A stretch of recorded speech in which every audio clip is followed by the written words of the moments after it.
Welcome to Fantasy Focus, presented by McDonald's. You can watch us every weekday at 11 a.m. Eastern Time on ESPN's Twitter and YouTube feeds, ESPN's Fantasy Facebook page, as well as the ESPN app.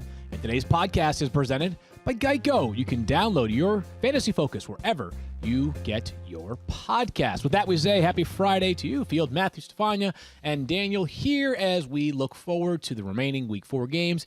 A little bit of a recap of last night's game. Good to be with you all. And normally we'd make some small talk here, Matthew, but I want to cut you off at the pass and get right into the game action last night because we have so much to get to here. Let's begin last night with the Bengals' impressive win, 24-21 for the Bengals. They come back. Impressive half. Whatever, it's a win. It's a win. It's a W. I know you're not so familiar with those these days. We're rooting for Washington, but still, that was impressive from the Bengals, who were down 14-0 at halftime. They come back and win this game. An Evan McPherson field goal as time expired gives them the win. His second game-winning field goal at the end of the game so far this season. Pretty impressive for the rookie. Yeah. But let's get right into it, Matthew. Just They're doing the opposite of boning you. What is the opposite of it? Winning. Winning. That's what they're doing. Winning is there the opposite. Go. Yeah. Nice job, Cincy. So a couple of highlights from the game of players that maybe aren't necessarily fantasy rock stars or guys that there's not much to take away from, and then a couple of important notes as well. Joe Burrow has 348 passing yards, 2 passing touchdowns, 22.3 fantasy points. Great game for Burrow. We talked about him on the show yesterday. Hey, he's a possible streaming option. Up to that point, he had not been a top 18 quarterback in any week, but this is what you're looking for when a quarterback has a good matchup on paper, and he's a talented guy. He took advantage of it. Jamar Chase, 6 catches for 77 yards and 13.7 fantasy points. Tyler Boyd, 9 catches for 118 yards. All that was good. But let's get to some of the more interesting things here, Matthew, is Joe Mixon. Mostly chalk. He did finish with a touchdown late, but he ends up with 13.7 fantasy points. That was all good.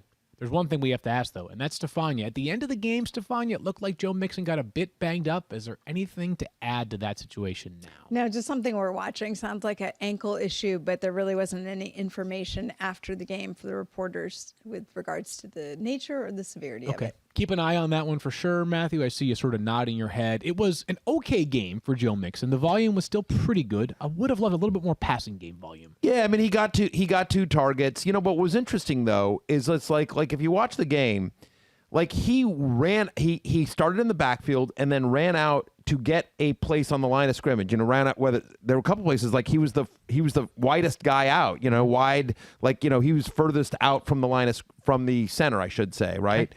So he was lined up wide. He also lined up in the slot. So the fact that they were, I know it doesn't look it in the box score, but it felt like to me just watching his usage, and he ran a decent amount of routes. Like, looking at his usage, I think they want to involve him more in the passing game. There were a couple of attempted passes that didn't, you know, that Burrow just didn't get rid of the ball quickly enough. Bottom line is, save for the injury, and we'll see, and it's nice that obviously he has 10 days to recover until the next game, and you saw him at the end of the game. He was walking around, so if it was an ankle injury, he's probably like, you know, he's on a bench, he's got it iced. So the fact that he could stand on his own 2 feet makes me feel like this is probably minor, and he'll be fine for next week, but obviously Stephania will track that throughout the next 10 days. But I'm encouraged. Like, listen, guy still got 18 touches. Yeah. He got 18 touches. He got into the end zone. Like, could it have been a bigger game? Sure. But like, as somebody who has Joe Mixon rostered, I'm fine. I'm not panicking. There are other players and running backs in fantasy football to panic about much more than Joe Mixon. Sure, it's a little bit greedy to say, like, hey, it was great, but we want more passing game usage. Like, how many running backs are getting elite passing game usage right now? And also a similar 18 workload. touches. 18 touches. Good. 18 touches, and he looked good, especially in the second half. The only thing on Joe Burrow I wanted to very, very quickly here is they were down in this game, and they had to throw. Previously, in the first couple of games, his passing volume hasn't been what it was last year. Yep. I thought, football-wise, really talented. And a really brilliant second half, especially for Joe Burrow. Like, you know, and that was all without T. Higgins.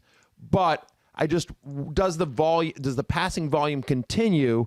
You know, were they like sort of being conservative with him because he was coming off the knee injury? Or is that just how they want to play football this year? Versus, you know, last year, coming into the second half, they were down 2 touchdowns, so they needed to throw a little bit more. Maybe we'll talk about him next week. It's a streaming option. They play against the Packers, a game in which they may have to throw a lot. CJ Uzomah probably didn't help you lots in season-long fantasy, but he probably made somebody some money last night in daily fantasy. Definitely he had 5 catches for 95 yards and 2 touchdowns, including the pivotal catch late in the game that propelled the Bengals deep into the Jaguars' territory. But we've been down this road once or twice before. He's fine. He's like almost every other tight end. Like, he might have an occasional good week, but he's not cracking my top 20 week over week. This is what I tweeted. Tell me if you agree with this.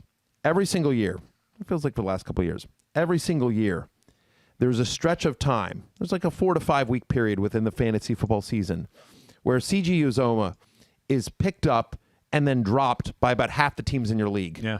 Sort of he kind of just goes around the league, as people searching for a tight end. Like, oh, you had a good game. Josh Johnson pick him of real up, football. Right? Like, you need a backup quarterback who you can sign for 3-4 weeks. Josh Johnson's available, right? Yeah, this sort of feels like that's what CJ Uzomah is. Is just like he'll have a good game, and then he's going to have 2 bad games, then he'll get dropped, and then somebody else will pick him up because he hasn't, and it just the circle of life continues. Let's get to the Jaguars because there are a couple of interesting conversations here. First one, and I want it to be more interesting than it actually is. It's just a statement of fact. James Robinson should be playing a ton more. Now, last night, and I don't even know if I can ask Stephania because this was completely out of left field. Carlos Hyde, who was not on the injury report at all, got to the stadium and his shoulder wasn't feeling well. He was inactive. Do you have something? I heard you sort of brace yourself. Were you going to say something, Stephania? Oh, just I know you said you brought my name up. So I thought I heard you sort of taking a deep breath, like, "Hey, I've got something here." No, but we were all surprised, right? And that took everyone by surprise. There was nothing reported. It does happen. I mean, there was a lot of suspicion of like, did that really happen? Is a healthy scratch? It can happen. So we'll wait and see. Matthew shows up most days to the show and something on his body hurts, so it's not like out of the realm of possibility. I mean, something. How about everything? Most Anyways, things. All things. What happened last night though was Waking up is hard. James It's hard. Robinson was Yes, sir. James Robinson last night. He had 18 carries. He had 76 total yards. He had 2 touchdowns last night. James Robinson, when he gets opportunities, is a fantasy rock star. Now, whether those opportunities are going to continue, if Carlos Hyde is back in the mix next week, we do not know. But Urban Meyer, if you're out there listening, and I can't imagine you have anything else better to do right now than listening to the Fantasy Focused Football Podcast, please play James Robinson more and more and more. He got 90% of the running back touches last night. Did James Robinson. What a good player. I mean, the analysis is just we just hope the Jaguars listen to us. Yeah, what's interesting, I mean, so Carlos Hyde shows up. He's banged up with the shoulder, right? So he's a scratch, and they used Dario Ogunbowale as the third, but James Robinson got back to basically James Robinson usage from last year, to your point. And what did he do? He produced. Yeah. Honestly, easily could have had 2 touchdowns in this game, a couple of different times. Trevor Lawrence, takes the rushing touchdown when they get in close. That easily could have been James Robinson touchdown.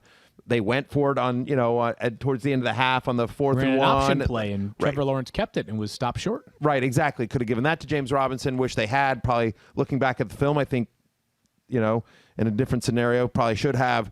So I'm with you, and hopefully this is enough. But I think he's still locked in as a mid-tier RB2 with RB1 upside. But it's an RB2 with. You hope last night the Jaguars watched the film and say, you know something, Carlos Hyde, you may have gone to Ohio State, but we don't have to play you that much. We need to play James Robinson more. Stephania, DJ Chark left this game early. It looked bad. It seemed bad, and the initial diagnosis is not good. Yeah, the initial report that we're hearing from NFL Network was that he suffered a fractured ankle. He was carted off. He went down. If you saw the mechanism, you could freeze the frame. You could see that his ankle was twisted, which suggested either a high ankle sprain or something worse. Apparently, it was something worse, and he was carted off the field. This could be potentially the end of his season if that's in fact the case. Too bad for a player in a contract year, no less. DJ Chark, we wish you well in your recovery. Matthew, I think it's obvious, though, that there's not a third wide receiver on the Jaguars roster that's going to step into a larger role that's fantasy relevant right now. It just is wondering what it means for Laviska Shenault and Marvin Jones. Now, Marv had a really quiet night last night, just 3 catches for 24 yards. Laviska Shenault did something last night that we had not seen, though, in a while. Laviska Shenault caught a pass that wasn't within 5 yards of the line of scrimmage. That was encouraging. It was. He's a talented player, and obviously he's going to get a lot more run. I will say I would be cautious on bailing on Marvin Jones. Of course. He ran around on over 90% of the plays. Like he led the team in routes significantly and still will be. So I'm not worried about that. I think if there's a third pass catcher that might be interesting, and this is more for me deeper go. I'm ready leagues. for it. Dan Arnold? Dan Arnold, Let's baby. go. Like, Yeah, listen, hey, Arnold. they traded a valuable asset to get him, and he, they mentioned this in the broadcast. He'd been there like 2 days or something like that, and he clearly was already involved in the offense in just a little bit. I agree. He's a talented player, and especially if you're in a deeper league, a tight end premium league, if you're sitting there like I think after this game, the big waiver wire tight end pickup will be Uzoma. And I would rather have Dan Arnold. I actually completely agree on that one. Anything else to get on this game? I mean, I will just say this, not really a fantasy takeaway, but just Jaguars fans, you saw this last night. Like, your quarterback's going to be great. Like, he's going to be so good. Yeah. Be patient. I know it's a really frustrating year. I know your head coach is completely frustrated, but it's going to be a really bright, long, successful career for Trevor Lawrence. There was one play where the play broke down, and he was rolling out, and Laviska Shenault throw. The Laviska Shenault throw, and like on the run, and I was watching with my wife, and I just laughed, and she goes, "What?" I go, "You have no idea how ridiculous what this kid just did was." Yeah, you know what I mean? Like, it was just like, I'm just like, okay, there you go. That's Trevor Lawrence. Like, he can do that. He is. So very, I'm with you, very Jaguars fans. I know, tough loss, but like, there's still a lot to be excited about your future. All right, let's move forward here to the injuries, and for that we turn to, of course, Stephania. It's a long list this week, Stephania, but let's go to the running back injuries first, and specifically the Los Angeles Rams. Daryl Henderson missed last week with a ribs issue. What's his status for Sunday now? Well, he has been practicing on a limited basis this week, and it sounds like he's been practicing in padding, which is a pretty encouraging sign. It's sort of a way you prep the athlete to see how do they respond when they're wearing what they might need to wear in a game. So I would say that as of right now, it looks like he's going to try and go. Okay, that's good news there. If he does not play, I'll be honest, I was impressed by Sony Michel, Sure. not just as a player, but the usage last week. He caught a few passes. They used him on these running back screens, not like the traditional running back screens, like from a wide receiver alignment. So I saw more from him. If Henderson's out again, I'll have Michel as like a top 25 or so play. Yeah, it feels like they didn't bring in the funk. They did bring in the noise. Wow, well done by you. Let's keep moving forward to Thanks. more injuries. And, of course, Some of these are for me. I got to be honest with you. Some of these are just for me. That was for me too, Matthew. That was for me too. The secret's girl. If I make you laugh, then you know what? The rest is all if gravy. you can reach one person. And one person. That's all I'm trying to do here. Stephania, the Raiders play on Monday night, which, of course, makes things a little more complicated. It's early in their practice week. What do we know about Josh Jacobs? Well, we know that he's been back at practice on a limited basis, but it's what John Gruden said that has me concerned. He called him questionable for Monday night, and then quickly followed that by saying he wouldn't hesitate to put Peyton Barber in a primary role after what he did against the Dolphins. Let's go, baby. What do you think, guys? Just listen. John Gruden loves him some Peyton Barber, baby. Sorry, I was checking my email. Did I miss something? No, they didn't miss anything, Field. You did. Okay. Anyways, so He does. okay. Well, do you want to say your piece or what? No, I'm just saying that being dismissive of Peyton Barber, I said this a week ago before the games, and I'm saying it now. Being dismissive of Peyton Barber is a mistake.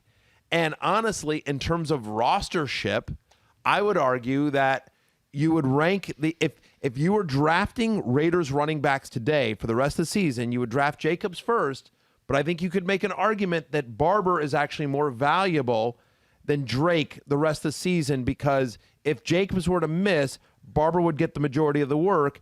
If Jacobs were to miss, Drake is still going to get like a whatever passing game role.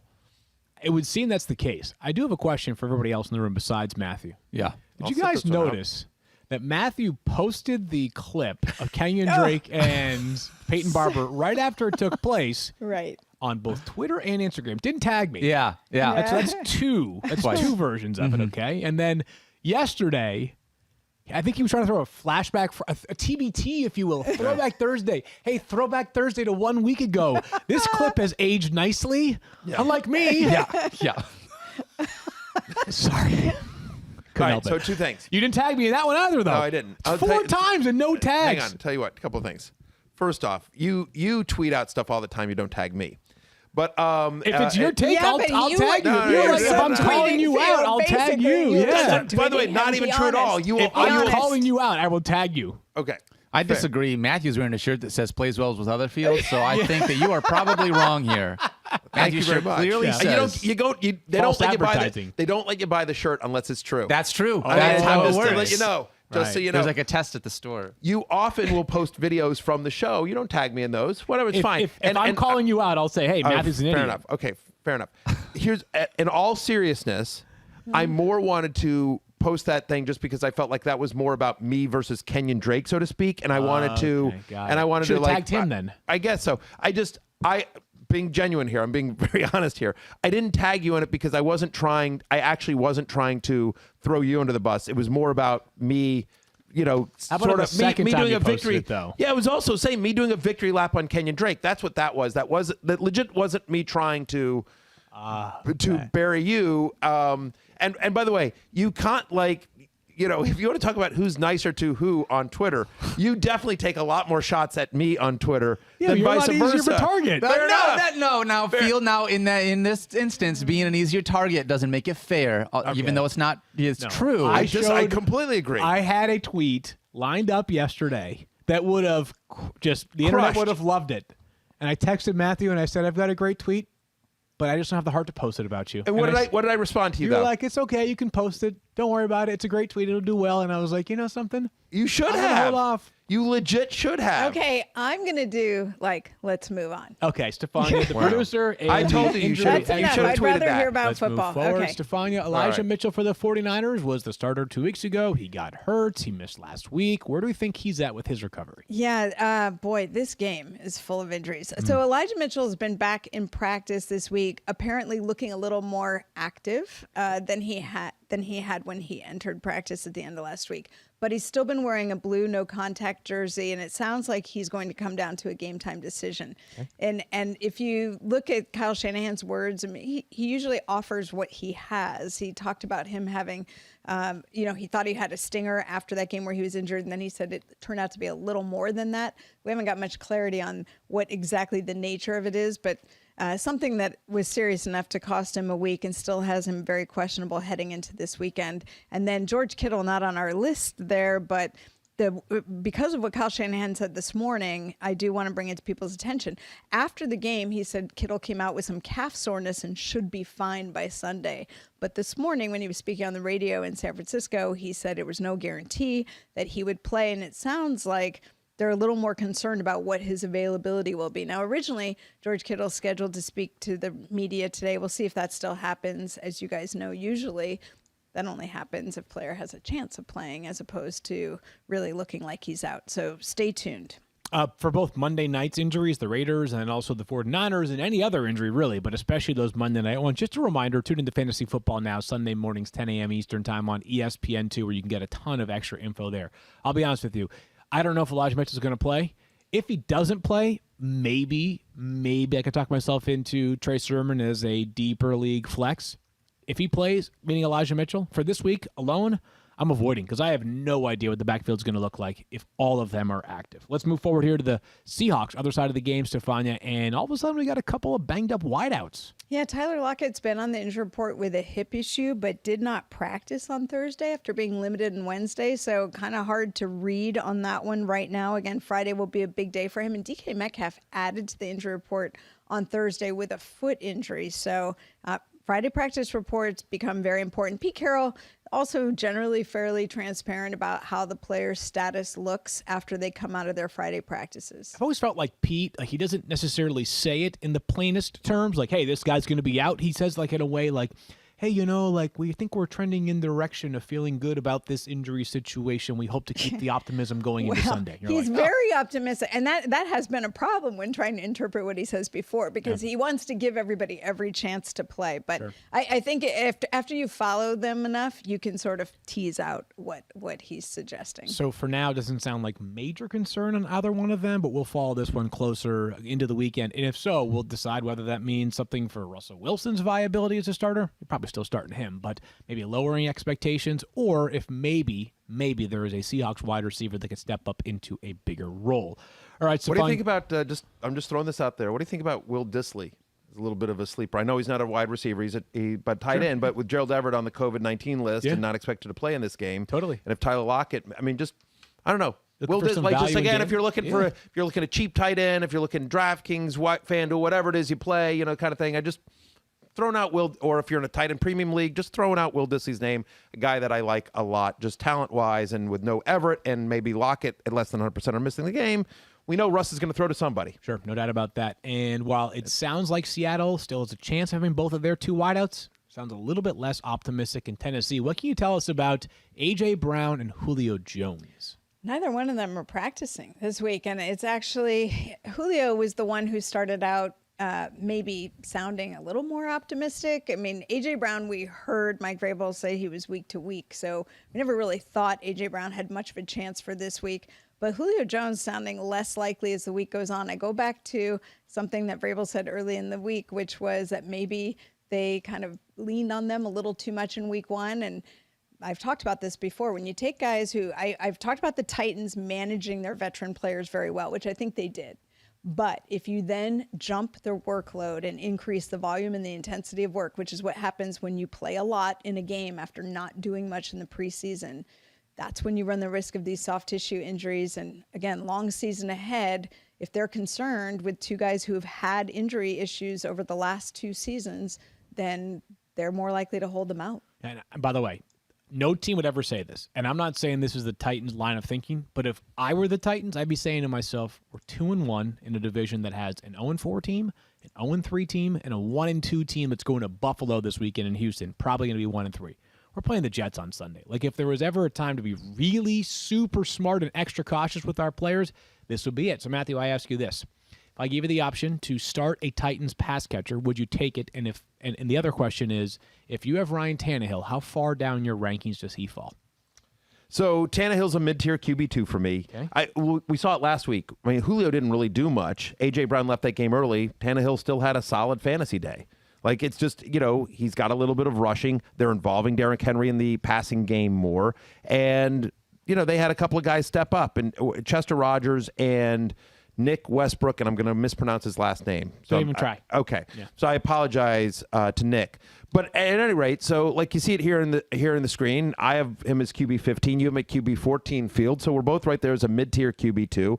The concern here, honestly, is that their offense, the Jets' offense, looks so broken that it just might be a low-scoring game, and this might be a big Derrick Henry game, might be like a big Jeremy McNichols game. Like, they might get a big in this game. There might be a defensive touchdown by the Titans as well. We'll see what the addition of Jamison Crowder does for the Jets. Looks like he's going to play this week, but in that offense.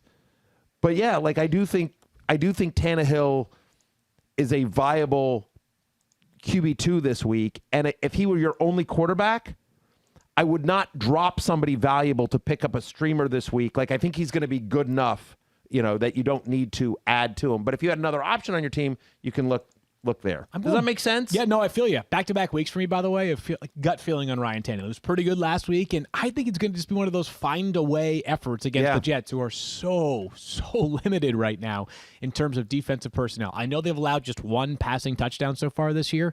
Think about the teams they've played, by the way. They got they obviously against the Panthers in week 1, they got McCaffrey. In week 2, they undid themselves, right? The Patriots scored one touchdown because Zach Wilson kept setting them up, or had one passing touchdown. In the week 3, it was Carolina. It was not Carolina. It was Denver. Yeah. All the running backs. Like, you didn't need to. So I'm not worried. I whatever Matthew said, I echo it. One more wide receiver update, and then I actually want to throw one more tight end update into this mix as well. Stephania, how about the Giants' 2 wide receivers, Sterling Shepard and Kenny Galladay? Oh, I was going, Sterling Shepard and Darius Slayton are both not practicing with hamstring issues, so I don't expect either one of them to play based on what we've seen so far. And Kenny Galladay has been practicing on a limited basis, but I think just the fact that he's still listed with his hip, he's not himself. He's not 100% Kenny Galladay. I expect he's going to play, but he's just not the Kenny Galladay we've expected to see with the Giants yet. Not even 10.5 fantasy points or more in any game so far this year. He's been brutal. Slow start. Yep. Might be a big Evan Ingram game. I mean, listen, you don't love the matchup with the Saints either, which is a very good defense. So, but if ever there was a week, Evan Ingram, like, you're the guy. You're healthy and you're out there. And by the way, he's available in a decent amount of leagues, and you might need a tight end field. That's right. You might need one, Matthew. And what I was going to tease, and Stephania, we have not yet seen Gronk on the field this week. Now, there are those that might tell you he's playing. It's the Patriots game. Of course he'll be there out there on the field. You know how painful that ribs issue can be, though, for a player. Yeah, it's very, very painful. And he took a shot. If you go back and watch a clip, we've shown it on highlights a bunch of times. He took a helmet to the ribs. And it's not like just because he's Gronk and he's big and tough that it makes it any easier on him. There are some pain management things that they can do depending on the location of the injury, but it's still going to be uncomfortable and make it difficult to play. So even if he does play, will we see what we've seen out of Gronk the first few weeks? Maybe not. And we've also seen Gronk travel before and then not play at the last minute. Yeah, so. Matthew and I have talked about this. I would not listen. If you don't have a backup tight end, I'd consider one right now if Gronk is your starter. I think that these things are far from a slam dunk. The guy's dealing with one of the most painful injuries. Hasn't practiced yet this week. And part of the issue here, of course, Field, is it's the Sunday night game. Yeah, you don't know. So there's a. I mean, like, have it even if it's Cameron Brate. You know what I mean? Like, you know, like, right. Even if it's Cameron Brate, or, you know, hey, there's a chance that Hunter Henry or Jonnu Smith are out there. You know, obviously Darren Waller is not, but there's a chance Jared Cook might be out there in your league. You know, or Donald Parham. I'm just saying, like, just have a contingency plan because it's a Sunday night game. I think that's very wise advice, or advice, whatever. Voice. That was the Australian version. Voice. A voice. Yeah. Something. And I don't know. I want to just add this real quickly as long as we're talking injuries real quick and tight ends. Yep. You very got quickly. But David Lombardi tweeted this out. Do you see this at Lombardi himself? Stephania mentioned. You got. Talk about the George Kittle thing? Yeah. Mm-hmm. Okay. I already talked about it, Okay, but good. thanks for coming. Well, listen, I'm on the phone, you know, texting with producers. But you could be involved in listening. I am. I'm just making sure we caught that. Okay, good. Listen, I am, but I am. Whatever. It's like I'm going off the sheet and I'm being texted by producers, and I got stuff going on. Good catch. Good Luckily, catch. none of us. We're going to come back and talk about players that we're not mad with. We've just been recently disappointed by. But first, a word from our friends at Geico. And by the way, it's October, baby. Geico-ween's coming around the corner. But do you own or rent your home? What are you going for? Is Geico-ween? I'm not Gardner telling you. Minshew again? No, I'm not telling you. Do you own or rent your home? Sure you do, and I bet it can be hard work. But you know it's easy? Bundling policies with Geico. Geico makes it easy to bundle your homeowners or renters insurance along with your auto policy. It's a good thing, too, because you already have so much to do around your home. Go to geico.com, get a quote, and see how much you could save. It's Geico easy. Visit geico.com today. That's geico.com. Forge your NFL dynasty in Madden NFL 22 with new franchise features that deliver even more control. Manage your coaching staff and upgrade them with new talents. Devise a new game plan for every opponent with in-depth weekly strategy. Experience the ups and downs of a real NFL season with the enhanced season engine. Madden NFL 22. Game day happens here. Available now.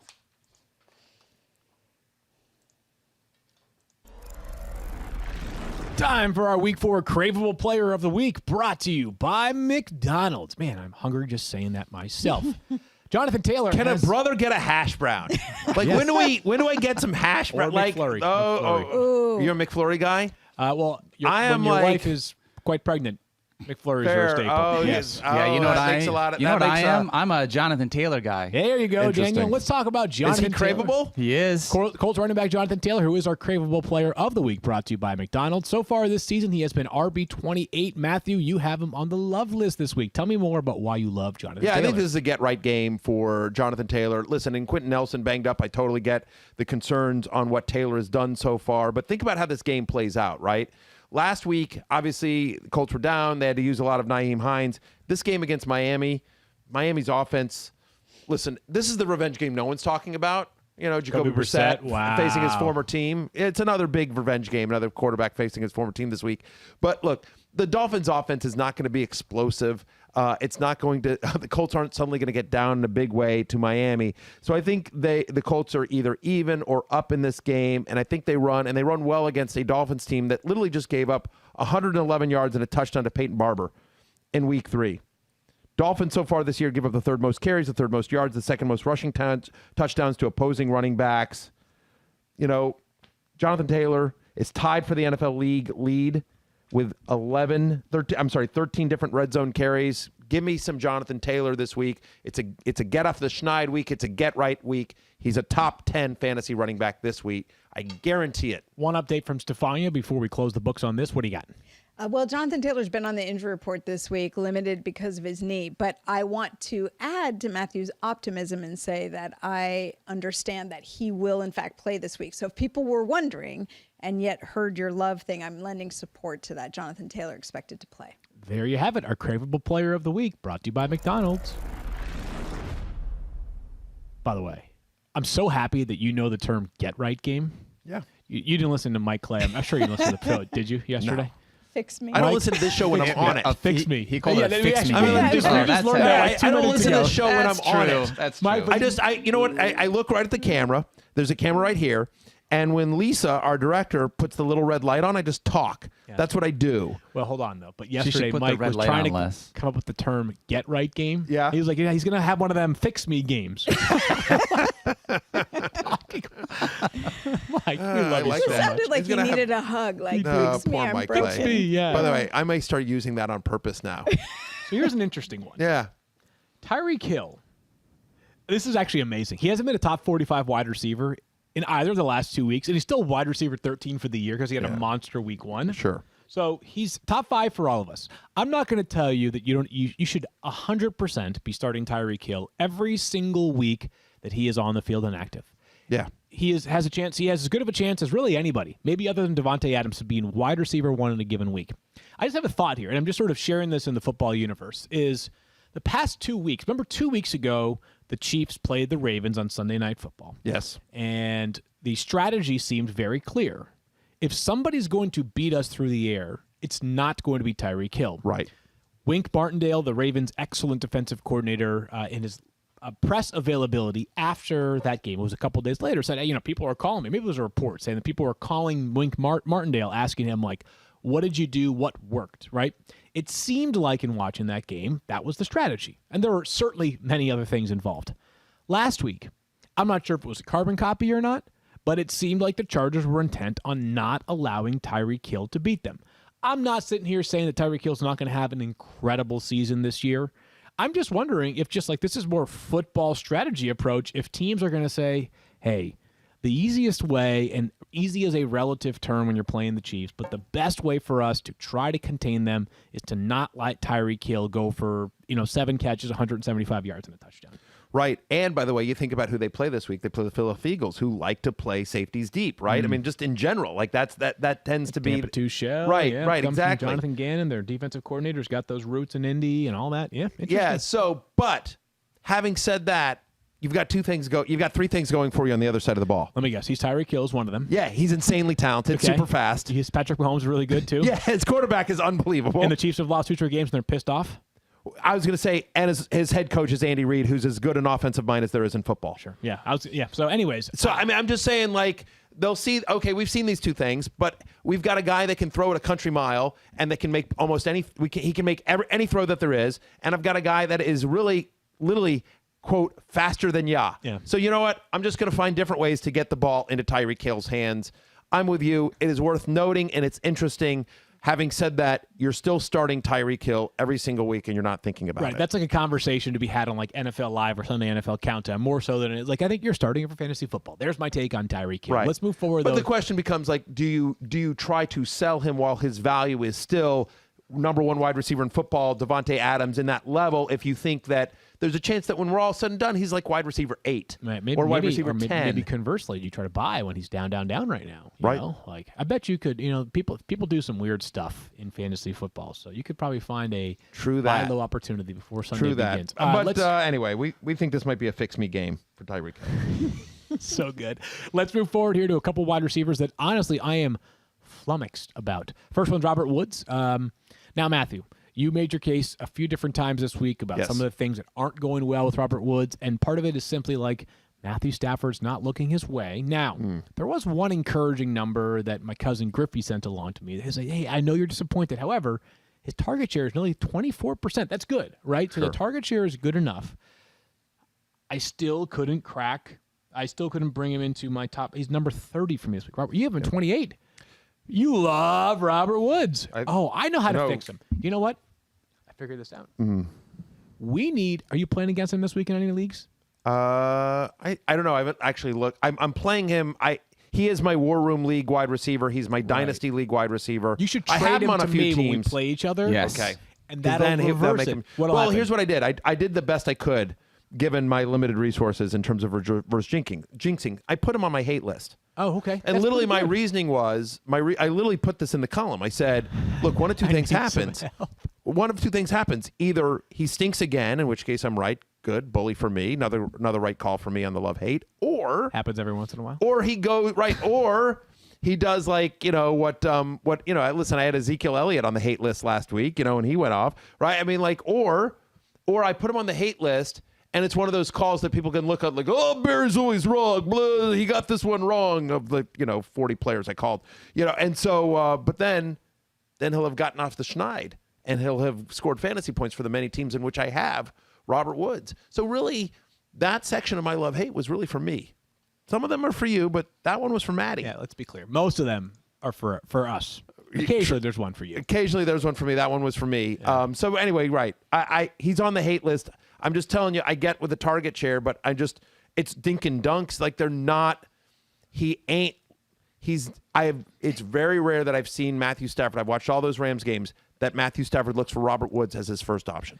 Last one here. I would love for that to change. Listen, I feel love for that to change. Last one here is Robbie Anderson. And Matthew, I know you wanted to figure this out. Did you unearth the numbers you were hoping for? Because one thing that Robbie Anderson has going for him that he has not had going for him in the first 2+ games is that Christian McCaffrey is out this week. Did you find that the numbers suggest when Christian McCaffrey was off the field last year that Robbie Anderson was a much better player? Actually, weirdly, no. I had a feeling that was going to be the case.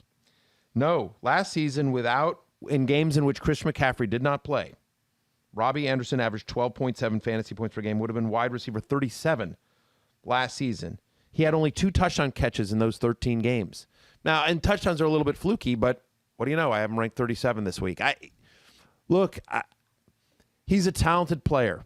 And as you and I talk about all the time, and Shefty says this too, follow the money. Mm-hmm. They signed him to a real contract this offseason. And here's the counterpoint I'll make. And it's anecdotal, nothing more than anything else. Matt Rule, their head coach, 3-0. Feeling good, right? They have a lot to be excited about. After that game, maybe it was the day after the game, he's like, we got to find a way to get Robbie going. So at least they've acknowledged it.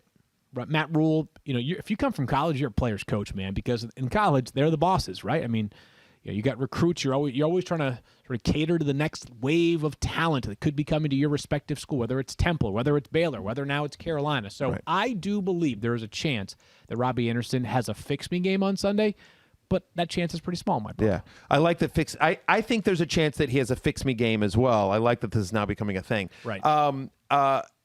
Understand, to your point, right? Matt Rule, former head coach at Temple, where one of his wide receivers? Robbie Anderson. Yeah. So I'm just saying, right? So, and then he gets the pros, and what does he do? He makes sure he gets Robbie Anderson on his pro team in Carolina, and then he's a free agent this offseason. What does he do? He makes sure that this guy is paid and sticking around. Right. And look, we all know from the eye test, Robbie Anderson's a good player. Robbie Anderson's a good player. Really fast, he's a good player. And last year, his route tree expanded. He didn't become just like sort of the situational deep threat that he'd been used as in New York for many years. So I'm with you, Field. This feels like a fix-me game for Robbie Anderson, but that's really all we have to go on because there's not any of the numbers from this year are bleak. So I'm at wide receiver 35 this week. I'm starting him in the War Room League because I have to.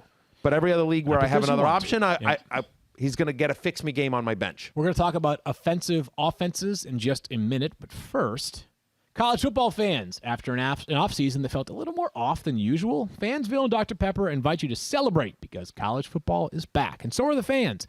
Yes, it's the most wonderful time of the year again, the season of Saturdays when rivalries run deep and nacho cheese dip runs even deeper. So crack open an ice-cold Dr. Pepper, warm up your cornhole tossing arm, and return to glory with an all-new season of Fansville by Dr. Pepper, the one fans deserve.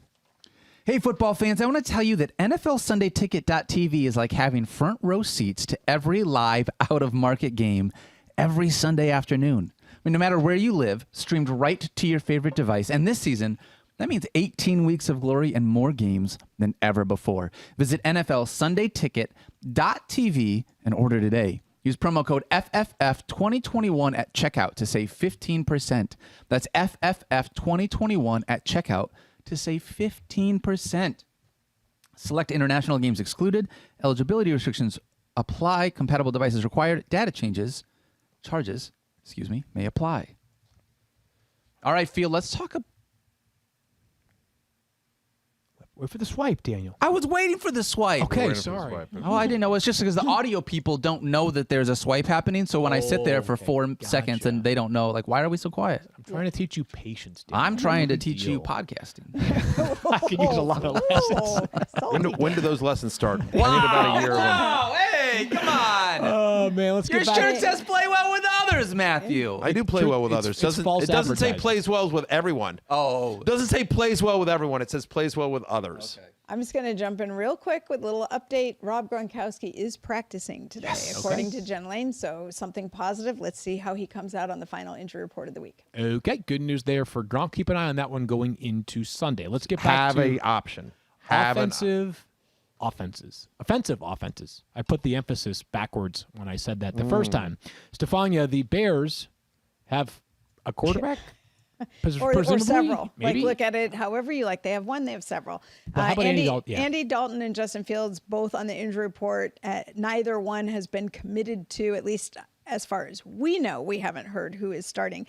And yesterday, Matt Nagy said that they would be both involved in practice in some fashion. Andy Dalton still dealing with the knee bruise and limited. Justin Fields was upgraded to a full participant. You may recall he had an x-ray on his hand listed with a thumb injury after. He said he was fine after the game, precautionary x-ray. So of the two, I would say he's probably the healthier one. But stay tuned for who gets the nod. Which could, of course, also be Nick Nick Foles. Foles, right. Matthew, just in one sentence, I would prefer, fill in the blank, to be the Bears starter on Sunday. Not Justin Fields. Okay, there you have it. Let's move forward to David Montgomery. I mean, who- I would feel more confident in Allen Robinson and Darnell Mooney and Dave Montgomery At if Andy quarterback? Dalton or Nick Foles were under center. Got it. We will see on Justin Fields. He did not look pretty for primetime last week. We had the conversation a couple of days ago, so no need to rehash it in its entirety. We love the volume for David Montgomery. He's 6th in the NFL in rushing attempts and rushing yards. Just need a little bit more help around him. Seems unlikely that's going to happen this week. Except, so I'm just banking on the volume here. I'm banking on the fact that Detroit's been scrappy, but they're not as tough defensively, I don't think, as the Browns were last week. I don't think that this is a totally unsavory matchup here for David Montgomery. I've got him at 9. You've got him at 15, Matthew. So we're a little bit apart there on our David Montgomery ranks. Yeah, and I will, once I know who the starting quarterback is of the Chicago Bears, I will change that. If it's Andy Dalton, Montgomery moves up because I think it'll be more of a functional offense here. But my concern is if it's Justin Fields, I think there's way too many 3 and outs, and I think that if there are positive plays for that offense, it probably comes with Justin Fields' legs, right? And that would be bad for David Montgomery's fantasy value. And so I would have him more as a mid-tier 2. By the way, Lions, for all their struggles, they're 15th against the run so far this year. Like, they're middle of the pack, which is not saying that's great, but it's not atrocious either. Yeah, not a save up and front. so, again, like if Fields is starting and, I mean, just, there's just nothing that we've seen that gives you confidence that offense is going to suddenly move other than the fact that, quote, Detroit is bad. But we saw last night with Jacksonville. Jacksonville's bad, and they bottled up Cincinnati for a half. Allen Robinson's outside both of our top 20s this week. He has just 86 receiving yards this year. He does not have a catch of at least 20 yards this year. The good news is he's still Allen Robinson, right? He's super talented. That much we know. His target share is 25.3%. If you think this is a fix-me game for Allen Robinson, I'm not going to fault you for starting him. However, if you if you drafted well, find yourself a Jamar Chase or a Hollywood Brown as an example, maybe Mike a Jacoby Williams. Myers and Mike Williams, guys who were drafted much lower, but you feel like have a reasonable matchup or have just been awesome so far this year. No, to me, there's no fault in wanting to see it for a week from Allen Robinson rather than trotting him back out there, especially if you're like 0-3 or 1-2, Daniel. I want to ask one real quick question as we move on from this game. If Justin Fields is under center, do you think as a streaming option the Detroit Lions defense, albeit not great, is an option given that Justin Fields is the starting quarterback? Not a bad thought. I mean, I think there's a chance. I mean, the problem with the Lions defense right now is that while they have been fine against the run, Trey Flowers has not been available. This was not available last week. To my knowledge, has not returned to practice this week. So many injuries in the secondary. As bad as it looked last week for Chicago, it could just be a fix-me game for their entire offense them. against Detroit this week. Totally. They've certainly heard the noise this week, so you'd hope that they are at least, there's some resolve there, right? There's a lot of pride for these players who have probably felt like this past week they've been treated like the worst offense in NFL history. I think entirely possible. I also think there are probably safer streaming options. Sure, that's fair. I think that's fair as well. Let's move forward to the Steelers, who, again, they've been offensive recently. Ben Roethlisberger, 19 for me, 22 for you, Matthew. I mean, you're not starting Ben Roethlisberger. Nope. Really, the value of Ben Roethlisberger is what it means for everybody else. And one of those players is Najee Harris. And here's the good news on Najee. The volume is there, baby. We talk about this all the time. He has just been so busy on not just a snap percentage basis, not just a rushing basis, but a pass catching basis as well. He's got 19 catches for 145 yards and a touchdown. I believe he leads all running backs in catches so far this year. Najee, lineup lock. Let's get to the wide receivers, though, Stephania, because there are a couple injuries of note, Deante Johnson and Juju Smith-Schuster included. And Chase Claypool. The wide receiver room is a bit of a mess for Pittsburgh. We know that Deante Johnson had a knee injury a couple weeks ago and missed last week. He was limited this week on Wednesday when they started practice, but he did upgrade to full practice on Thursday. So I'll be really interested to see how he came out of it. Kind of a big test. They'll see how his knee responds, but sounds like if it went well, Deante Johnson could be available this week. Juju did not practice Wednesday and limited Thursday with his injury. And Chase Claypool added on Thursday with a hamstring issue. Always a concern when you get a hamstring injury and your wide receiver added late in the week. We'll monitor that one for sure on Chase Claypool. I think the Steelers' wide receivers this year, at least through 3 games, have kind of played out like we forecasted them going into the season. Clearly the best option when all 3 are available, on average, is Deante Johnson. Yep. The volume's great. I mean, he had 22 targets through the first 2 weeks. Like, that's ridiculous. He is constantly getting 10-plus targets in a game. He's a good player, obviously, as well. Juju Smith-Schuster is the, if you need 6 catches and maybe 70 yards, that's Juju for you, right? Well, maybe not 70 yards, as he has been held under 65 in all 3 games this season. 55. 55 yards. Yeah, 65, right? Yeah. If you need a Cole Beasley-like effort, right? That's kind of what you're getting from Juju. Right. Yeah. And then Chase Claypool. Prior to last week, Cole Beasley. Yeah, that's right. But then Chase Claypool, though, is the, hey, if you need a home run, swing. Like, this is your chance to swing big. He had a ridiculous target share last week, did Claypool, with all those injuries that took place. Obviously, Juju got hurt during the game, and then Deante Johnson was hurt the week prior. The Steelers were throwing it a bunch, but I kind of feel like they've played out how you expected them to play out coming into this season. Let's move forward to a segment that we are calling Either, Neither, or Both. Okay. And the idea here is pretty simple. We're going to give you a pair of running backs in a backfield, and you have the option. I'm starting one of them, both of them, or neither of them. We cool to start with Buffalo still, Daniel? Yeah, let's start with Buffalo. Good, and then we'll go to Detroit in a second. But for the Bills, Matthew, what we have seen in recent weeks is a changing of the guard. As remember, Zach Moss was a surprise healthy scratch in week 1. Now it looks like he is the guy. He's playing well for Buffalo recently. And makes the love list this week. 13 touches and 16.8 fantasy points per game. That's his average. Again, he was a scratch in week 1, as you mentioned. Like, he's had more red zone carries, more goal-to-go carries, more catches, more receiving yards than Devin Singletary. More receiving yards than Devin Singletary. I want to repeat that, right? Each of the last 2 weeks, he's actually been a top 15 fantasy running back, facing the Texans, who allow the 4th most running back yards per carry. Like, they like Zach Moss. I mean, Zach Moss is getting high percentage touches. He's playing a lot of snaps. We know it's a great offense. And so Zach Moss, to me, is somebody that is a very viable flex play this week in what should be an above average matchup. Texans have also played, pesky defense, but they're a little overmatched, and feels like last week Buffalo, it was a fix me game for the Buffalo offense last week against my Washington football team. And so I think they're rolling. I think there's a better than average chance Moss gets into the end zone in this one. All right, time for us to go for 2. Brought to you by Truly Hard Seltzer. And for this, we turn to Detroit, Matthew, where Deandre Swift makes the love list, and Jamal Williams also inside your top 25 of running backs. Yeah, you know what? I mean, they've done what we said they were going to do in the preseason. We talked about the fact that, look, Anthony Lynn, former NFL running back, former head coach of the Chargers that had 2 very successful fantasy running backs in Austin Eckler and Melvin Gordon back when he was with the Bolts, right? Anthony likes to run the ball, likes to use his running backs. And also we said, you look at this Lions team, and outside of T.J. Hawkinson, there's not really an offensive weapon that's established themselves. There was Quintus Cephas had a couple of moments here or there, but really it's been the Deandre Swift show.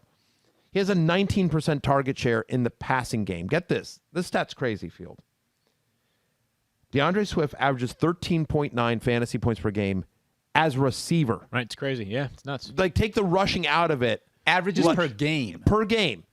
He's averaging almost 14 points per game as a wide receiver. Like, if you ranked him just on his receiving, like he's a viable starting fantasy wide receiver at 14 points per game. And then you add in the rushing ability as well. Really talented running back. You and I have talked about him a lot, that in a different situation on a different team, DeAndre Swift is talked about as a top 5 fantasy running back. You know what I mean? But the fact of the matter is he's still getting a lot of work, insane talent, really good workload here. And Jamal Williams, by the way. Jamal Williams is averaging almost 14 touches a game as well, getting nice workload. One of those two guys is on the field on every play, and they both are good pass catchers. They both can go between the tackles. They're both 3-down backs. And so as a result, it doesn't matter what happens in the game flow with Detroit, because both guys are a viable part and a big part of the offense. I have DeAndre Swift as a top 6 play this week. I'm at number 6 overall this week, and I have Jamal Williams, as you mentioned, at 24, a top 25 play. So a very viable flex for Jamal Williams. I can't believe it. Suddenly I'm like a young Daniel Dopp over there. Cheering on the Lions. Perhaps no backfield has been more evenly split this year than the Denver Broncos. And as a result of that, Melvin Gordon and Javonte Williams keep finding themselves right in the same territory in terms of our ranks. This week I have Gordon at 26, Javonte Williams at 29. Matthew has Melvin Gordon at 27, Javonte Williams at 31. So the good news is that Melvin Gordon has seen his touches go up by week, 14, 15, and 19. For Javonte Williams, it's been 15, 14, and 15. Even split. Here's what we have to find out, though, this weekend for the Denver Broncos. What happens when you play not the JV, right? Because the 3 teams that they have played are a combined 0-9 this season, I should say. It's been the Jets, it's been the Giants, and it's also been, who am I forgetting from last week? In any event, the Broncos, Jaguars. They played the Jaguars. Yes, so make it 0-10, right? So they've right. You only play who's on your schedule. That's how it works in the NFL. But still, this is a big test for them against the Ravens. I'll be curious to see what it looks like if the game script is not in their favor, as it has been for the first 3 weeks. That being said, we feel like both of those players deserve sort of low-end flex consideration with Gordon as the clear preferred running back in this backfield. He's been getting a ton of red zone rushes. Yep. I mean, when they get in close, they've been looking for Melvin Gordon, which makes sense, by the way, because that's been Melvin Gordon throughout his career. By the way, that's guy's a touchdown machine. He always has been. One quick note on this game. Lamar Jackson did return to practice for the Ravens today. He has missed the past 2 days because of a back issue, so it would seem like he's going to play on Sunday, but if for some reason Lamar Jackson's status is called into question, trust me, you'll know about it. He's Lamar Jackson. Let's finish off these time to go for 2 picks by also discussing the Cardinals running backs. Huge game on Sunday. Cardinals at Rams. Chase Edmonds makes a love list for you, Matthew, as he has been the pass-catching extraordinaire in this backfield. He's been a top 25 fantasy running back all 3 weeks. He's one of only 2 running backs with 4 or more catches in each of the first 3 weeks. The other one, the aforementioned DeAndre Swift. And then you sort of think about how this game plays out against the Rams. It's going to be really hard to run up the middle on the Rams. We expect this to be a shootout. We expect this to be a high-scoring game. We expect the Rams offense to have no problem with Arizona, which means Kyler Murray and company are going to have to throw and try to keep up with the Rams. I don't think they're going to have a lot of success, again, running against that defensive front of L.A., but I do think they're going to have to – but in the passing game, where Chase Edmonds has been obviously a big factor, I think he becomes a part of it. Like, think about last week against Tampa Bay. Buccaneers running backs caught 12 of 13 targets. Now, a lot of that was towards the end, and there was some catch-up and Giovanni Bernard, but still, the fact of the matter is that one of the places that I think you can at least find some success against that Rams defense is dump-off passes to the running back, and when they do that, it's going to Chase Edmonds. I have Chase Edmonds this week as running back 19, so as a top 20 play this week in PPR. Time now for us to wrap up the show with what we are calling Flex 'em or Forget 'em. And I'm going to have the touchscreen. I'm going to take over for the host part of this, if that's all right with you. And I'm going to throw to each one of you guys back and forth as we're running out of time. Just got replaced. Yeah, okay, fine. Also, calm down, man. No, I'm not going to be calm. All right. I don't want to be calm. I love you. Don't tell me what to do. So listen, flex them or forget them. We're talking about guys that are in the flex-ish radar right now. Field, I'm going to start with you. Myles Gaskin taking on the Indianapolis Colts. Is he a flex possibility for you? He is not by design. I'll tell you that much. Certainly don't want him to be on my flex radar. If I can get the touchscreen, I got fat thumbs going right now. So not by choice. Not by choice at all for Myles Gaskin. Here's the deal. Myles Gaskin is going to be ranked somewhere between like RB20 and RB27, 28 each and every week. That is not because I'm enthused by the way that he's played so far. That's because there have been so few worthwhile running backs this year. We talked about it with like Miles Sanders and Clyde Edwards-Helaire and guys that were like, these were top 17 running backs, and we're not even excited about playing them. He is not getting goal line rushes. The Dolphins' offense is not coming close to scoring touchdowns. Malcolm Brown's playing too much for my taste. There's no design screens for Myles Gaskin All right, Matthew, now. wrap it up. Wow. I'm just sitting here minding my own business, and I just get shrapnel. Sorry about that. All right, next not one. Cool at all. If there's one bright spot, this could be a fix-me game for Myles Gaskin just because the Colts defense has been so bad. Okay, not your player, though, Matthew. Matthew, your player is Damien Harris, now with James White out, taking on the Tampa Bay Buccaneers. Do you like James Harris this week as a flex play? I don't. He made the Damien hate Harris, list this week. I'm at running back 38 here. He's not part of the passing game here, and now so he's going to have to run, and he's going to have to run against Tampa Bay. Yep, like agreed. That's as good a defensive front as there is in football. I think if you start Damien Harris, you're hoping he falls in the end zone. Like, that's the only hope you have. Like, Yeah. I think it's unlikely that he has a lot of success against Tampa Bay. All right, other side of that game field. How about Antonio Brown? We're finally seeing him coming back. We're excited to be able to see him on the field. Flex play or not this week? I mean, so as far as the rankings go, like, he is not a flex play, right? Okay. I would just say, like, I think most people who are considering Antonio Brown are doing so in a deep league. Like, in a 10-team league, like, no, it's not happening. But most of the people that are rostering Antonio Brown right now or thinking about using him this weekend are playing in a deep league. So I'm going to throw him in the flex'em play because flex'em column because, hey, it's Brady's could throw it, 94 times on Sunday night. We don't know if Gronk will be available. Scotty Miller will not be available. They could have a ton of snaps with 3 wide receivers on the field, which is frequent for them anyways. By the way, revenge game for Antonio Brown. Yeah, weird. I don't know. Like, I mean, mean, the guy listen, got $9 million for 10 days of work. Right. Like, Patriots, it's his own fault for that one. Yeah, there's no question. The Patriots were left with no choice but to release him. But I'm just saying, well, you don't know how Antonio Brown might think of this as a revenge game, whether or not that's, He used to play there. On That's all that I'm going to point, say. Matthew Berry, it's just Yes. revenge week here in the 06. It is revenge Corey week. Davis going back, taking on the Tennessee Titans. Oh my God! Look, all these rivalries, Narratives. all these narratives. Is he a Hashtag- flex play or not for you this week, Matthew Berry? No, I mean, no. I'm at wide receiver 38, right? I mean, like he hasn't been a top 50. He hasn't been a top 50 fantasy wide receiver each of the last 2 weeks. Yeah. Jamison Crowder's going to be back here, so we don't know how that target share because the Corey Davis argument is insane volume. Yeah. But that hasn't even been enough the last 2 weeks. Zach Wilson and the offense, they look bad, right? It struggled. The offensive line is obviously a mess. And so with Jamison Crowder back, what does that team look like, too? That's the other piece of it. That's a fair question. Phil, we're going to come back to you. Emmanuel Sanders taking on the Houston Texans. What do you think? Yeah, flex him. This is the same logic for Antonio Brown. I like right? that. I in was thinking the same thing. 10-team leagues, like, of course not. But in a 15 or 21 team league, no.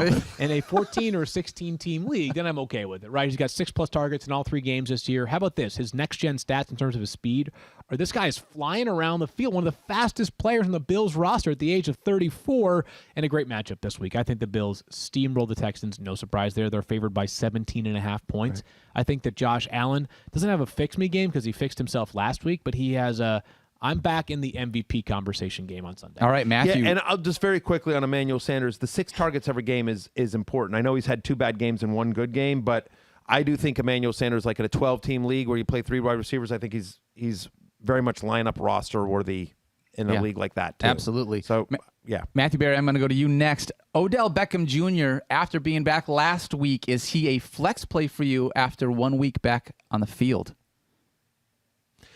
Yeah, I would say he is flex worthy. I would put him in there. So I think I'm at wide receiver 26 off the top of my head. That is accurate. Yeah. You don't have a lot off the top of your head, so don't say that too often, okay, bud? Wow. Wow. All right, I'm just gonna add really quickly. Odell Beckham looked great last week. Don't forget Jarvis Landry is still out because he's on IR. And Antonio Gibson back in practice with his helmet on, going through positional drills. There were some questions about a shin injury for him. Last one here. I left it for Field. Kenyan Drake, is he a flex or not a flex, Field Yates? He is not a flex, Daniel, because he is a must start this weekend. Kenyan Drake. Kenyan Drake, arguably the number one running back in the NFL, a guy who's played like it each of the past 2 weeks. No, he is a forget him, obviously. Listen, I took the L recently on this one. I'll take it one more time to boost the ego of my friend Matty Berry. Appreciate that. Yeah, I'm going to call you Matt for the next week just to get back at you. I know Wow. you love that. I don't care. Yeah, you can forget Kenyan Drake this week. Kenny in Drake. your lineup. Kenny Drake. And that's it. That covers them all right there. Yeah. Good job there on the flex him or forget him, Stephania. I want to give you the last word if there are any other injury updates besides Antonio Gibson that you want to smash. Have you heard anything on George Kittle or no? Not since the what No, we. okay. I would just at all on the show. Have we heard anything about him? Oh, I see what you're doing there. Yeah. I see what you're doing because Matthew wasn't listening Wasn't before. listening. And here I am taking my But jobs so seriously. I thought that you were wanting one more update. Wow. But Pro. I've given them all to I'm glad you. to hear Antonio Gibson. He missed practice yesterday with a shin injury, which is always concerning about a running back, Stephania, but sounds like it was just precautionary.